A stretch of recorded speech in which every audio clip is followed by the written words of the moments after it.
All Turns Racecraft. Welcome to the 1110s podcast. We are at our 10th episode, and this is an interesting one. We were talking about where to get started for all you listening out there and watching, and there's a lot of ground to cover because today we're talking about power adders. To make that car faster. There's a lot of different ways to do it, and all the outcomes are different. It depends if you want big gains, small gains, and how you want them and where you want them. Budget. Budget. Yeah, I should probably start there. But anyway, Randy Spar, 1110s, owner, operator. I am David, Milk for Coffee. I actually wanted to start this episode sharing a story of kind of how Randy and I really actually started to get to know each other. We worked at a car show called Berlin Classic together, but more so than that, I had my BMW Z4, not much done to it, and I visited him at the shop that he was working at the time and said, hey, I think I want cams. I want to get the last little bit out of my BMW 3-liter 6-banger. And Randy so kindly said, don't waste your time or money, which immediately made me respect him, because another shop, which I was going to for years, said, oh yeah, let's just, you spend the money, we'll install it. So it kind of opened up my eyes to say sometimes there are more honest ways of going about power. But the big thing about that was that came from your own personal experience. That's right. So I went ahead and did it. I blew all the money, and I saw the minimal gains that cams actually give you.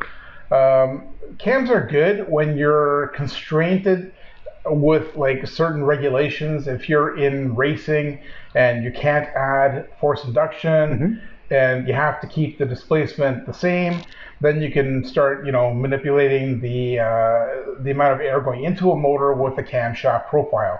But if you're a street driver and the only time you're really going to notice a significant improvement with the cams are at the very top end of the RPM range, right before red line. In fact, sometimes you actually lose drivability because a lot of the mid-range is lost to compensate for the upper range where you get the more power. We're going to go through all types of motors today, and we're not looking to just stay with BMWs, but obviously we've got good personal experience, so we're kind of going to bounce off of that. But let's start off with the basics here. A motor is basically just an air pump. Heat pump. Right, heat comes with the air, and anyway. So I think we've mentioned heat management a few times over the past few months, but the thing is, it really comes down to how much air you can get in, how much gas you can mix with it, and then how fast you can get it out efficiently. And there's the joy of engineering where it used to just be get as much air in as possible, get as much out as possible, and now it actually comes to CFM, which is flow. It's not just about outright, you could create a giant opening, mill out or grind out a ton of material out of your heads on top of the motor, but it doesn't necessarily mean it's going to flow better. It becomes very peaky. So again, it all based on drivability. If you're driving, if this is truly a street driven car, you want the drivability to be right in the mid-range and the top end, not just at the last couple thousand RPM where it's more synonymous. And talking about the different types of motors there. So obviously we talk about the cams on your car, an S54 6-cylinder from BMW. Okay, dual overhead with variable cam timing. Now you throw a cam in a Chevy V8 or Ford or something, it's a much different. It's same in terms of power, but you're maybe not getting the drivability on the low end. That's right. Right. Yeah. Typically you're going to lose that because you don't have the. Depends on the architecture, but like an LS wouldn't have a variable cam timing to compensate for that peakiness at the top end, right? So. And you're going to hear, that's when you hear those lumpy old V8s where they just sound so rough, almost hardly like an idle.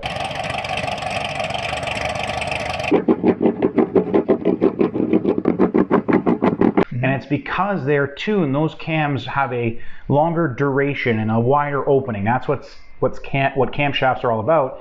And it's rougher at idle because it's flowing more gas and air and everything and exhaust at higher RPM, and they can't compensate for that at the low RPM. That's you just know that V8's making power when you hear that burble, because it's definitely not a cam. For a V8, a generally American V8, a camshaft is a relatively, it's expensive still, but it's a relatively inexpensive power boost. Yeah, again, depends on the engine architecture. So if it's the LS, it has just one camshaft in the valley. And so you're just changing one cam. Sometimes it's a little bit tricky to get the cam in there because it's a little bit lower down in the motor. You might have to lift the motor up or take the rad support off to access that. But really, it's all you're doing is the cam, a couple of push rods, and some buckets and stuff like that. And you know, for probably under $1,000 in parts. 30, 40 horsepower, roughly, depending on how aggressive the cam is. Yeah, if you couple it with a good head and manifold and intake and exhaust, you know, you can easily make 70 or 80 at the wheel on an LS. And that's the key. You mentioned there if you pair it. Right. Power adders are exponential. If you're going to start with one, you're going to kind of want to go through the system. You're not going to do cams without doing at least an exhaust, you know, maybe headers and an intake.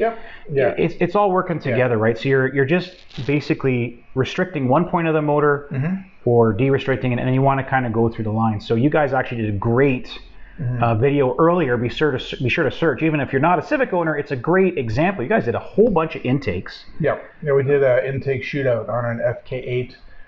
Civic Type R. Civic Type R, yeah. And that was all sorts of different results depending. We started with a cheaper one, and we went right up to the really expensive one. And you know, the gains were minimal for majority of the intakes. The only one that really stood out was the most expensive one. And it's mostly because it had a very specific patented design where the intake was actually like a Venturi effect, which speeds up the airflow going into the car.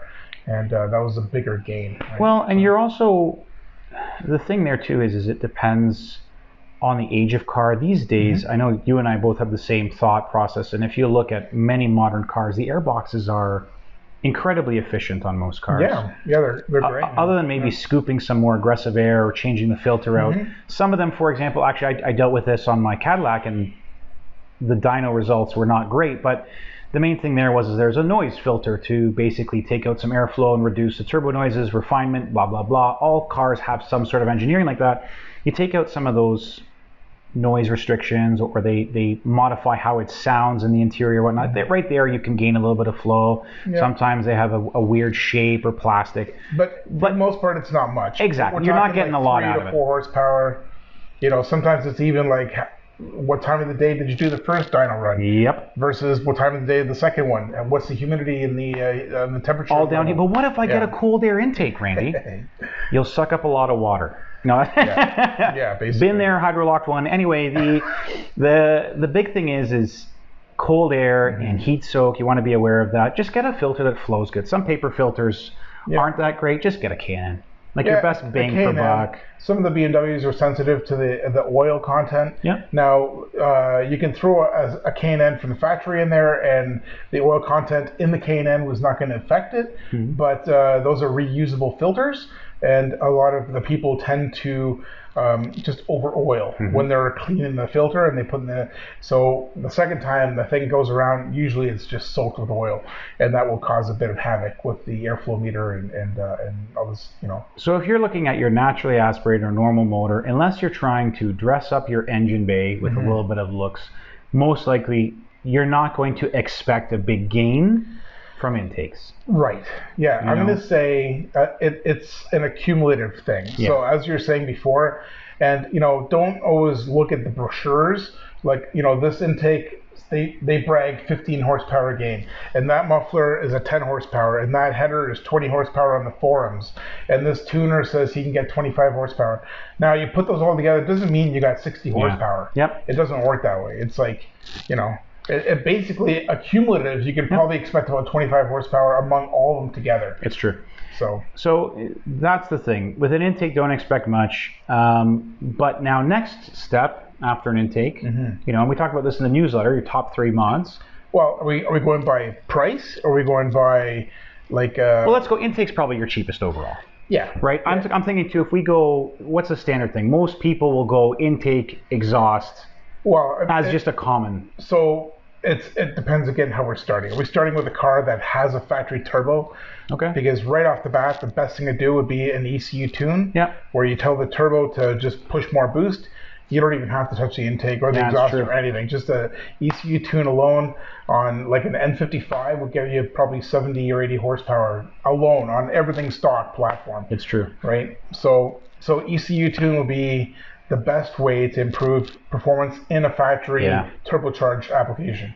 A factory supercharged application is a little harder because the only way to increase boost with a supercharger is to make a smaller pulley and have the blower spin at a faster speed. Let's cover off first. You know what? Let's just start with the forced induction. Okay. So most cars out there these days, you're going to see some type, or someone who's got a naturally aspirated engine. If they're chasing big power and they have that budget, they're probably going to try and get forced induction. So yeah, that's basically it. So again, if your car does not have a turbo or supercharger, you're limited to maybe 20 or 30 horsepower. You know, and after that, it gets dramatically more expensive, exponentially more. I'm going to make a bold statement here. Yeah. You're going to, and this is based on one of your customers that we talked about early on and my own experience. Yeah. You're not, unless you're doing an eBay, there's nothing negative. You just have to be aware that that might take more tinkering, more man hours. You might have to be handy yourself. But let's say bar cheapest on a naturally aspirated motor with an eBay kit, doing the work yourself. Yeah. $3,000 minimum. Well, the kit itself is about $3,500, and then you got to install it yourself. Yeah. But there's no tune with that, and you can't just run a factory tune with a turbo kit because you know the ECU is programmed to give the injectors X amount of fuel. So you definitely have to tune it. If you build it, let's say you're doing your own, even your own headers and downpipe and all that, like you're doing everything, because it's going to come to $3,000 to $4,000 for parts. Yep. And tune maybe another. Probably not $1,500 for a custom tune. And any good kit starts at around 5 to 6. Yeah, I generally, like being a shop, we generally start people pricing these kits out around $10,000 all in. Yeah. So $10,000, that's the kit, that's the tuning, that's the installation, that's the replacing a couple of the components are a little bit on the weaker side of quality to something a little bit better. So like a blow-off valve, they give you really, really terrible blow-off valves on these kits. So just putting something on like that. And then the air filter on these kits are also questionable. So maybe throw a quality filter on there.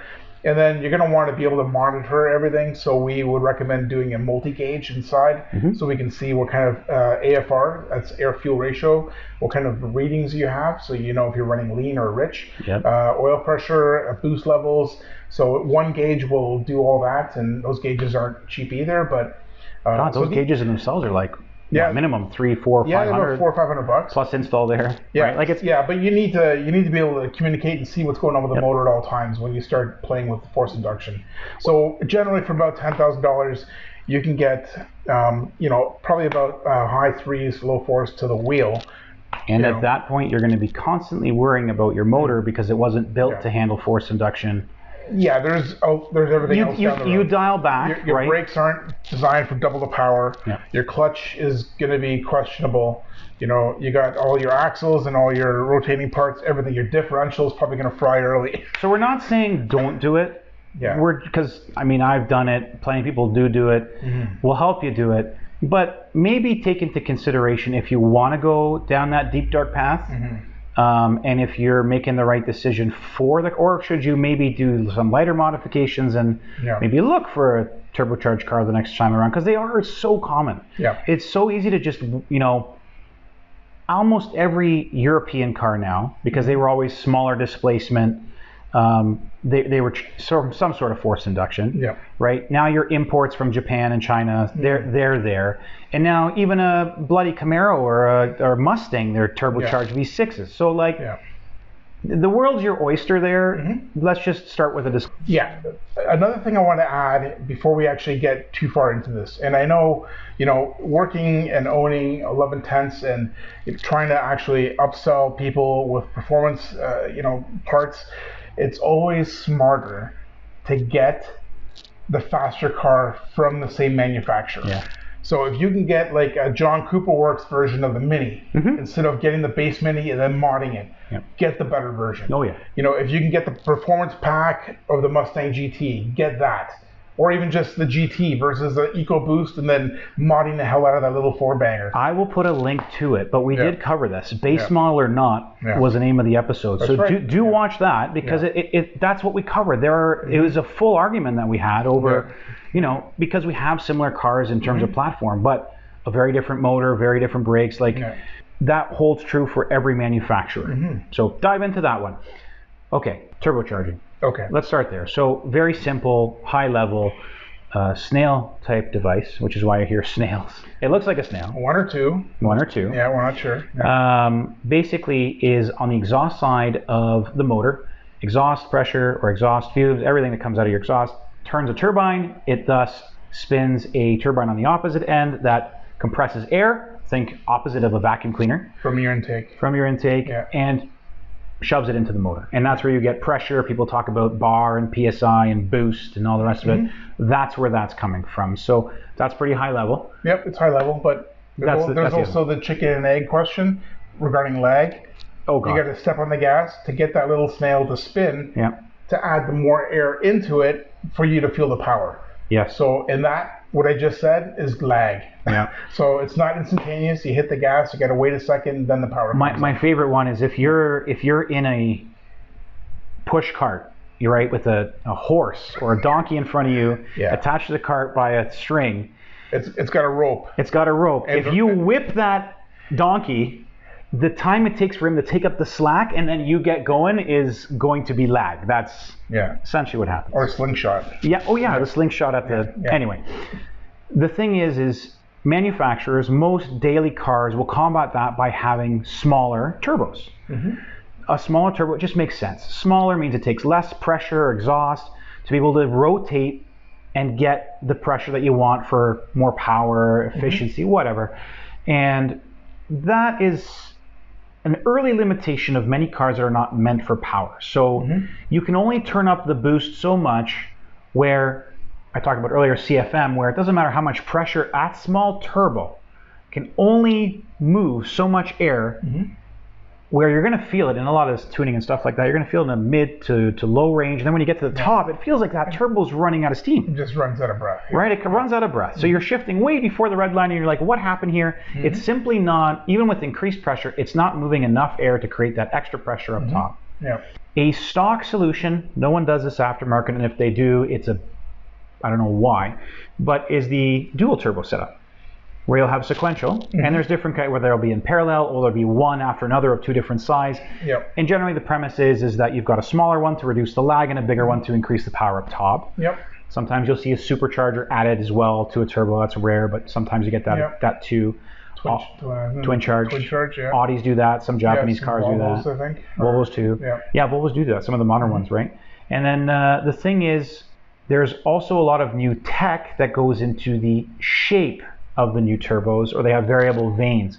And what that's doing is basically either it's got a very complicated fin structure within the turbo in terms of how it's able to direct the air and thus spin that turbine, or they may have vanes on the outside within the motor that basically direct the exhaust fumes in a certain way that, again, will increase the way that it moves the air and increases speed to the turbine, increasing pressure, so on and so on. Also, there's also a term by some of you may have heard of it. It's called it's a twin scroll or a dual scroll, or BMW calls it the twin power turbo. And what they're doing is they're actually collecting the fumes from different banks of the hot side, and they're actually forcing the turbine on the upper part and the lower part. So the three cylinders, the back three will spin the vane up top, and the front three will spin the vane down below, and you'll get a quicker effect, and it'll spool up faster. This is a perfect spot to kind of dive into naturally aspirated again, because exhausts, there's a lot of different ways to use that. And I'm going to try and quickly dive through all of these. So you've got short headers, long headers, which is more common in naturally aspirated, large displacement. That can make a difference. You've got headers where they are directed at the turbo in that way, but maybe that won't spin it up as fast. So you might, for example, change that to, 3 in each direction versus all 6 to 1, 3 and 3 to 2 to 1. Then you've got exhaust where they're actually using the sound waves, and this is more like your exotic cars, where they're actually using the pulses of sound that come out of the motor as well to increase, either the intake in terms of how that back pressure is dealt with, and use that to increase volume and stuff like that. And the same thing goes for exhaust. So there is all sorts of really minute ways. When we're talking tuning, nobody does that. That comes from factory because no one is going to touch that. If you're tuning a Porsche or a BMW, or a Benz, you may tune some of the parameters where, let's say, something kicks in at a certain RPM or how aggressive certain things may be. But when you're talking upgrading aftermarket, most of that stuff goes by the wayside because it's just like a cam. You're looking for a specific duty. Right? Yeah, that's why, I mean, a lot of times the McLaren, like let's just, as an example, a 765 or 720S. I mean, this thing's got, 700-800 to the wheel. We all know that they are completely underrated for power-wise. But they have, their factory ECU tunes are effectively boost by gear, right? So you don't actually get the full gamut until third or fourth gear. And that's what makes them drivable, because even though you're hearing about these things hitting hydro poles on a weekly basis on the internet, they're still anyone can buy one. They're fairly manageable first, second gear. And you get somebody with an M4 and they go full bolt on and they're bigger turbo and they're 700 to the wheel, the first 2-3 gears are literally useless. I have driven these cars. They are completely useless. As soon as you hit boost, it just like spins. It spins. And it becomes challenging trying to modulate the throttle so that you're able to extract the power, and you're getting beat by stock cars because you're just spinning all day long. Or you're going to run a Nito drag radial everywhere, and then you got to take corners slow, which, you might as well just buy a Camaro. Not in that case. I know. But recently, I do. So, but not for the drag strip. So I recently drove a new, the G90, G80 M3. Okay. Against a Camaro ZL1. Okay. That bloody thing would not hook. The ZL1 didn't hook whatsoever. First, second, still spinning in third. And it didn't want to move. I still love the car, don't get me wrong. But it's a perfect point of, if you can't put that traction to the ground, versus a Golf R, let's say, which will trounce almost everything. Not that it does everything else great, but man, can it come off the line with launch, right? So, I mean, we're jumping ahead of ourselves. Because there's so exciting. Different superchargers will put down power at different levels, right? Okay. We'll revisit this in 2 seconds. I do want to dial back to in-gear power limiting, because it comes back to that internet argument. Many years ago now, unfortunately, Mazda made a Mazda Speed 3, which was an awesome front-wheel drive car that had a incredible amount of torque steer. It was like an on-off switch. But they actually did use, for the first 3 years, they actually had torque limiting to try and combat that. Now, all it takes is one tune to turn that off, and oh man, I've got all this power now. It doesn't necessarily mean there's more power, it just means they turn it off, and now you're spinning wheels, and your butt feels like there's more power, but so be aware, exactly like what Randy said, you're trying to get that power to the pavement. It's not, it sounds like safety, because a part of it is, but it really is. You got to be able to hook, and that comes down to tires. We've covered that too, so check that episode out. But there's a lot of technology now with launch control and turbos and all the rest of it in terms of how you're going to put the power down. And it depends where in the range. So let's talk about that for a second, because that was the elephant in the room. We were trying to decide, how do we cover this? And you look at a dyno chart, and it's a graph increasing from your idle or 2,000 RPM roughly all the way up to your red line or somewhere around. Like that. Right? It's a pretty straightforward graph, and what you're looking for is an increase over the rev range. But there are so many different types of graphs, and creates different feeling cars, that there's only one way, is to just talk about every single one. So a turbocharger, let's talk about a base small turbocharged motor. Okay.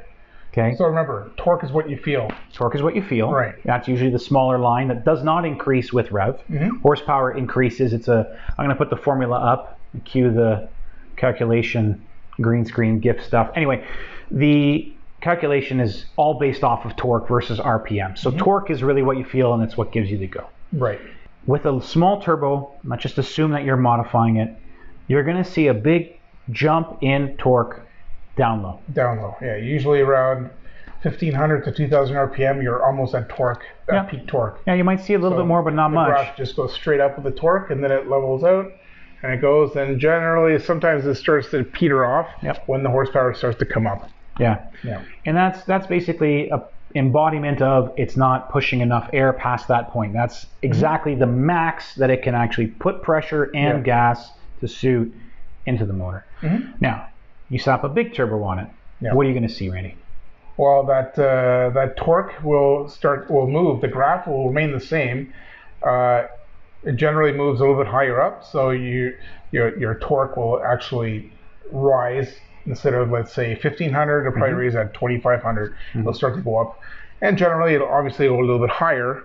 And then you want it to kind of peter off like that. And ideally, you like a nice flat table to go all the way across right to the red line. That's what you strive for. You strive for the flat table. Yeah. What you see most often with horsepower chase is a larger peaky hill, where it's not about the table. It's basically, let's get a big old turbo out there, which can work for drag, and you basically see fairly close to the rail. I might even see like big horsepower Supras and Skylines. You'll see it like what, 5,000-6,000 basically up and straight back down again.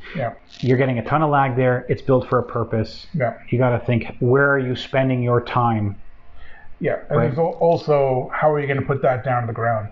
Because any large 1,000 wheel horsepower Supra that genuinely wants to use that power is coupled with an automatic 3-speed trim power glide, where the torque converter is designed to put that power down and maintain that. So they're doing like 8-second quarter miles. But putting that through an H 6-speed, an H pattern, is going to be good luck. You're going to have your hands full. That's good for luck. Sure. And that's the thing, right? So going back to the table.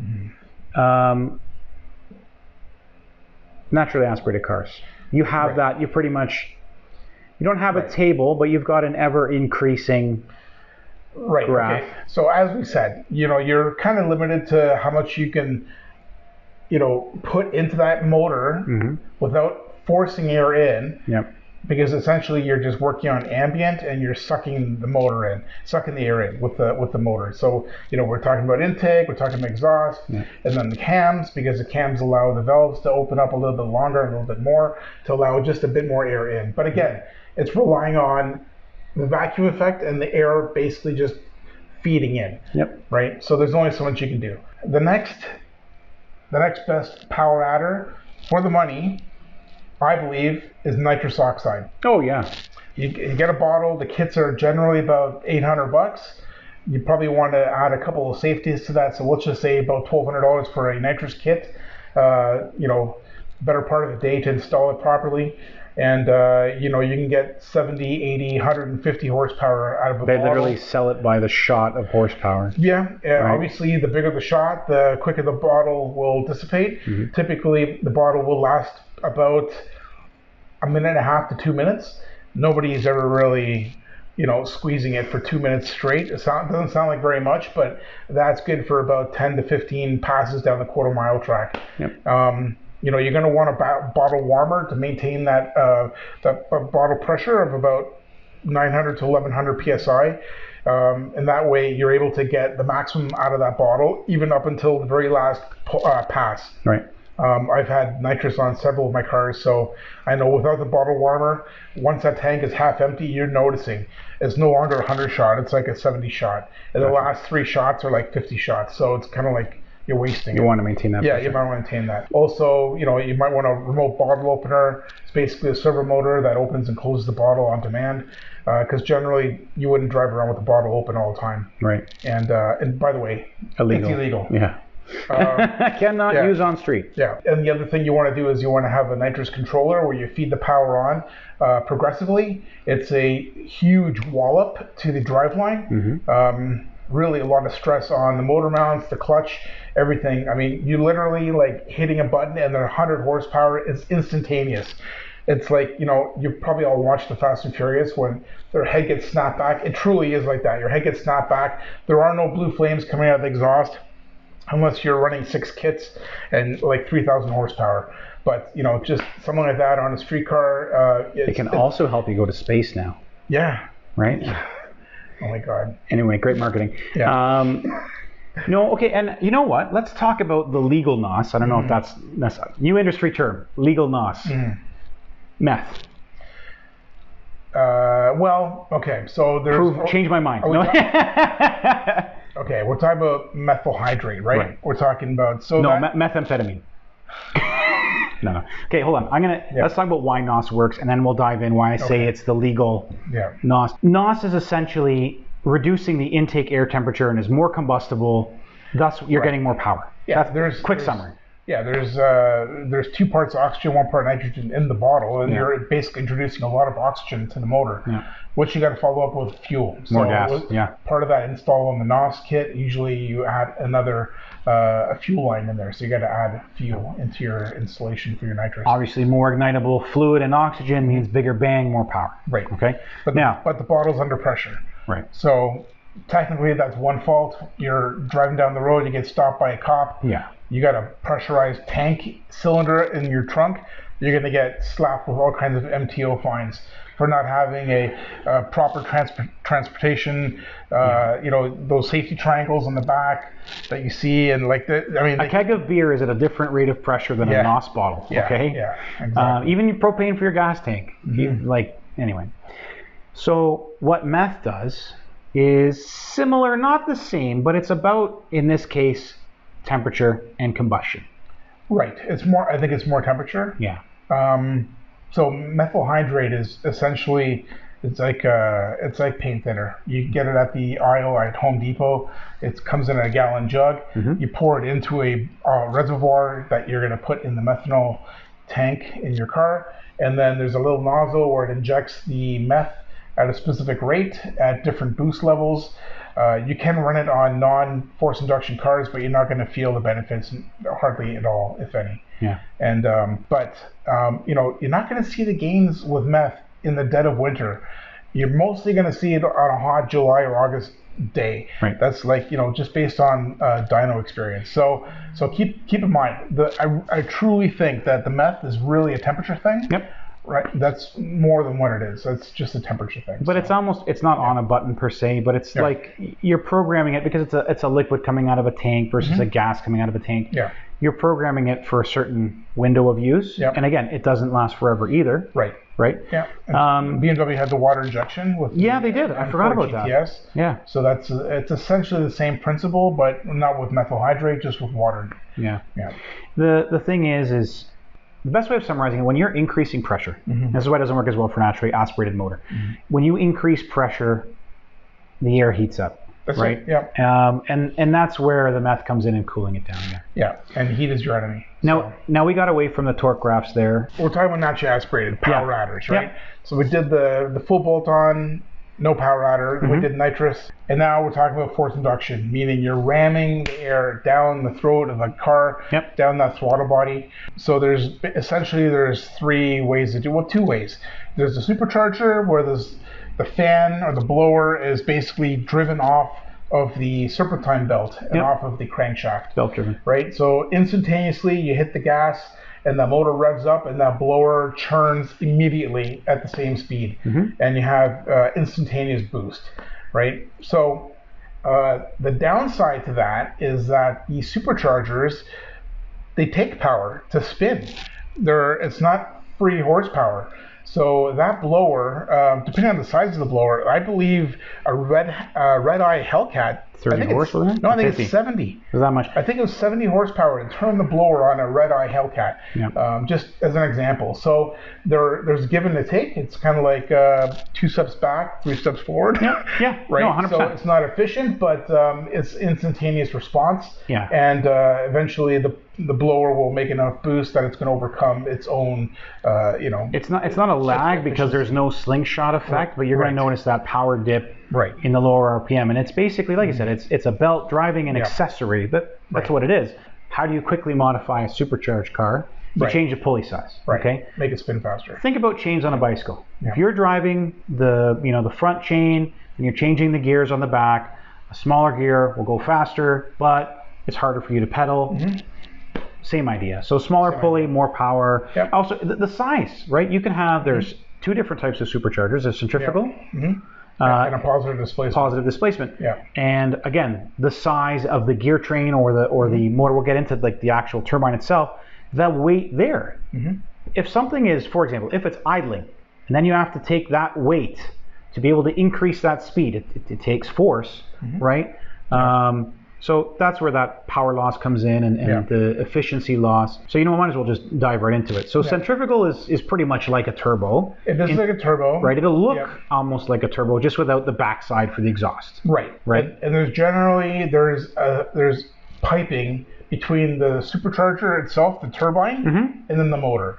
And generally it's I would say no less than 2.5 feet.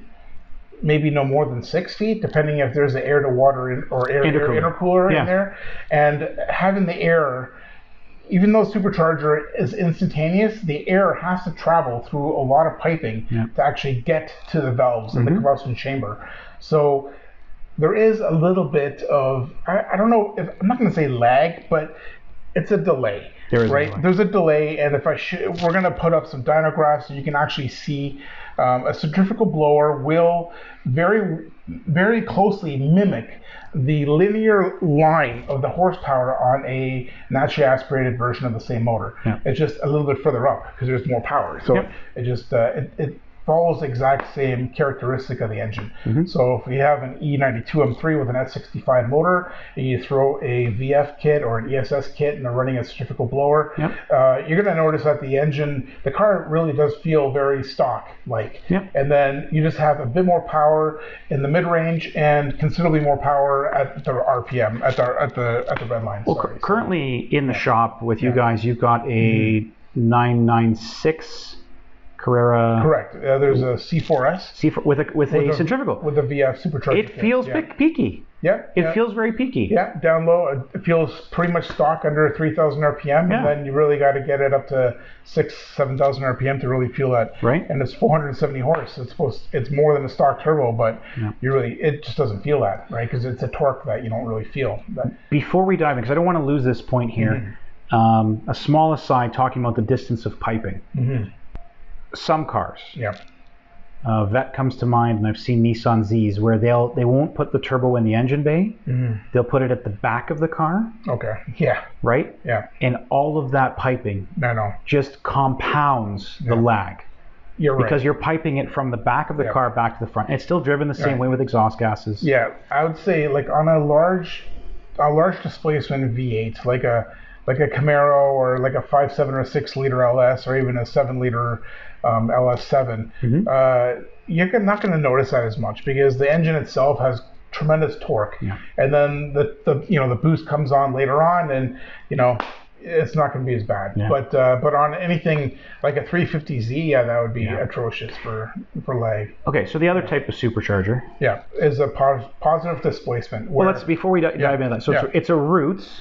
Type there's blower. Different words. There's different Roots. It's basically it's a twin screw, right? So there's two screws and they spin opposing, and they basically take the air and they take the air like this and they force it down right into the V of a motor. If some motors like yours doesn't actually have a V, but it's just the intake is designed so that it just basically inches from the intake where the valves are. There's no piping. It's a very short distance, either straight into the manifold, right? And usually there's a pancake of a cooler sandwiched in there, so you do still get the cooling effect. And that has the instantaneous power response. And in my experience, in my opinion, also, I think these are the nicest power adders. It's a small package. You can install it in hours. There's minimal modifications required for the car. You get the mid range for drivability around town, and they sound amazing. And I mean, it's an awesome package. That's what I would recommend. I mean, again, they're not as efficient as a turbo, but for the cost and for the reliability and for the outright torque and the feel of it, I would go with the positive displacement blower. Yeah. So like a Harrop would be on a 65. Yep. You've got the who makes it? ESS. Yeah, but who makes the blower? Sorry, that was Whipple. So Whipple makes Whipple makes that. And Whipple actually makes, they're synonymous for making many different kits. Yes. On a lot of domestics and some. So positive displacement. I should have double checked. It's either 1.6 or 1.7 liters is the size of my supercharger, which is basically the air capacity, which is how a motor is measured. Yeah. Right. So essentially, you have a 4.6 or 4.7 liter. Yeah. motor. Versus it was a 3 liter. Yeah, so that's how that works. Pretty straightforward. And it does actually, now that I never really thought about it, but it does actually kind of feel like it is an increase. I'm biased. I love it because it really does feel like it starts fairly low and it still has a massive amount of power. The E92 M3 was the same. Yeah. Right. And again, you can modify with pulleys and stuff like that, increasing the RPM and more pressure. So the principle is the same there. One thing that's not commonly talked about that I kind of was diving into afterwards is weight. The weight of these systems, right? Like a turbo versus a centrifugal versus these larger positive displacement can be large and heavy by comparison. Well, yeah, I mean, two turbos aren't light either with the manifold and all the piping and the intercooler hanging off the front. I would say all these power adders are going to add weight. Yeah. So, if lightness is the name of your game and you're driving around in an Elise or a BAC mono, then maybe you don't want any of the stuff. But it depends. Or just don't eat so much. Yeah. So that's the main thing. Yeah. So with the positive displacement, roots type, the graph looks much different. It's like a sweet spot between a turbo and a centrifugal and a naturally aspirated. You're seeing a boost in torque earlier on. It's a much flatter table. It might peter out a little earlier than a centrifugal or a turbo. Now, like if you've got a large displacement V8, like that ZL1 Camaro, or our friend actually has a C7 ZL6, and you throw that Roots blower on there like they did for the ZL and the ZL1 and the ZL6, you're going to get tremendous amount of torque down low, enough that it may even make drivability a little bit dicey or difficult. Like you're saying, you're having a hard time hooking up. Now, we know somebody that actually had that positive displacement blower taken out of his Corvette and a centrifugal one put in. So he actually went what you would think is backwards, but since he's got like a 5.7 liter V8, that centrifugal blower actually complemented it really well.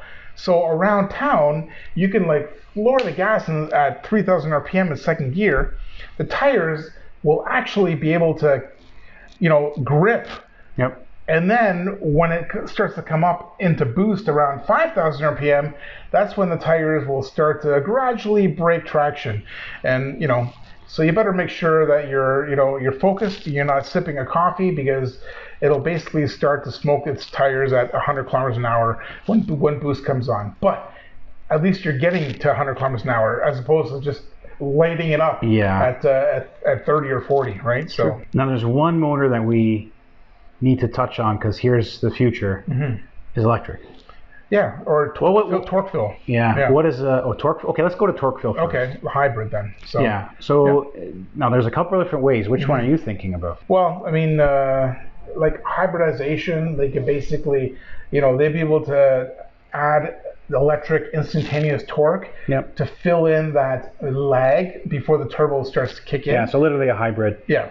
And there's all different ways. Yeah, the NSX and 918, these kind of cars are really trying to figure that out. You've got some where it's motors, for example, NSX is motors on the front wheels that are electric, and the rear is gas. There's one motor sandwich between the transmission and the motor. Yeah. There's a new technology that's coming out now where certain cars will actually have an electric turbo, where rather than exhaust gas, they're spinning up the turbos faster and easier with an electric motor. Yeah. And that's basically just torque fill. So you're reducing the lag. Yeah. Right? More of a smooth power band.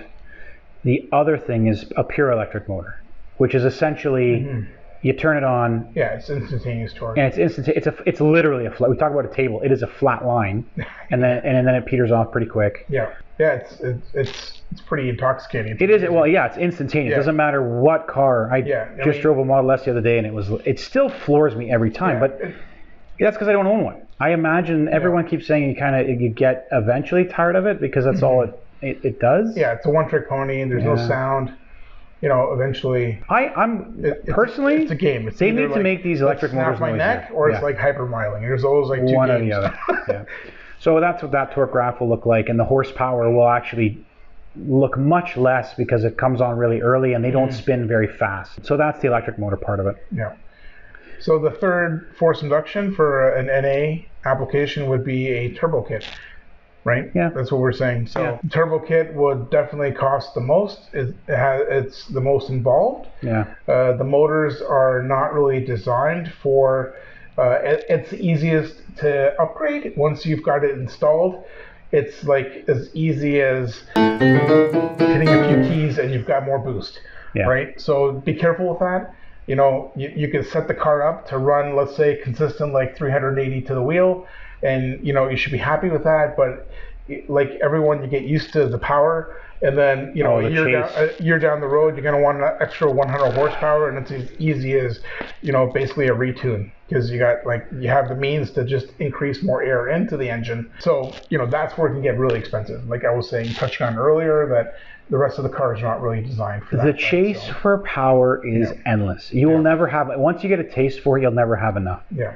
Period. And that's just from a feeling. That doesn't necessarily mean you're going to be faster on the track. It doesn't mean you're going to hook better and be faster down a quarter mile. It's just an intoxicating feeling, and it's one of those things where, yes, generally, the more money you'll throw at it, the more power you'll get.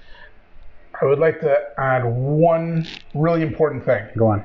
Reliability. Yeah, Okay, so if you are planning, if this is your track car, and I mean track car, not quarter mile, I'm saying like if you want to go lapping and do a road course, I'm almost gonna say you want to leave the engine stock. You know what I mean? Yeah. Maybe exhaust and intake. That's about it. Yeah.